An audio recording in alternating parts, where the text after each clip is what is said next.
So the Marksman is about a retired military, or who's ex-military, and he ends up finding himself just down on his luck, where he's about to lose his ranch and his wife died recently, and he just needs to find a break until he ends up coming across a woman and her child who are on the run from the cartel, and the mother ends up dying, which leaves him to protect this little kid and get him to safety away from the cartel. So he goes on a chase to get away from it while trying to, protect this child. But this movie, I could say that it is a Liam Neeson film. If you like Liam Neeson and the films that he's been making lately, which I'm not saying it in a bad way, but he kind of have similar films, kind of similar characters and everything else. But if you like the films that he's been making the past years, then you're more than likely gonna like this because it's very similar to those films.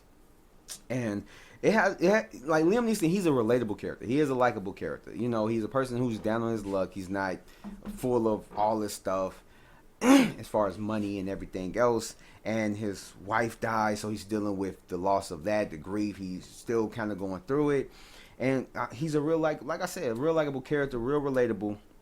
But what I do really like is the relationship with the boy and Liam Neeson's character and their interactions. The interactions come off very, like genuine and organic, and it comes across funny at times because of just certain how they interact with each other.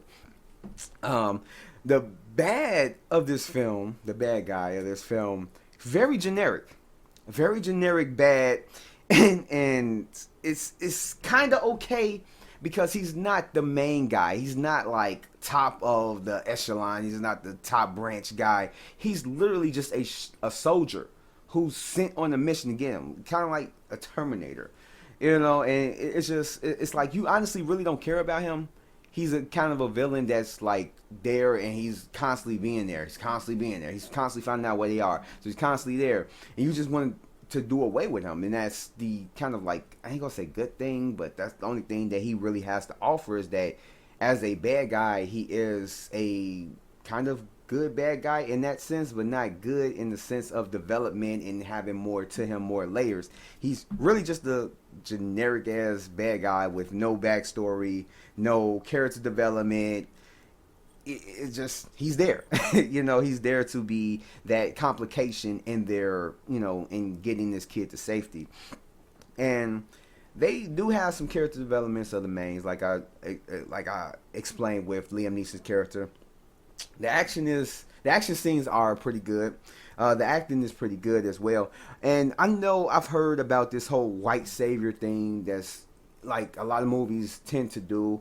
I don't really subscribe to that, only because what if Denzel Washington was up in here? It's like, it would still be like the same movie. You have a person who has these particular set of skills, who is protecting a child from the cartel. So when it comes down to it, it's like white savior, whatever. I don't know. I just don't subscribe to it. You can put any race of person in Liam Neeson's role, and it still more than likely will be the same. So I don't care too much for that. But all around, it is a generic action film, I guess, if you can label it that, with nothing new or extravagant to present, and is easily just a film that you should have no rush to go see. You could check it out at your leisure. If it comes out, early to, VOD or whatever you want to check it out then. It's not a bad movie, but it's not a great film. But, I mean, it's worth checking out. Worth, at least seeing if you like it.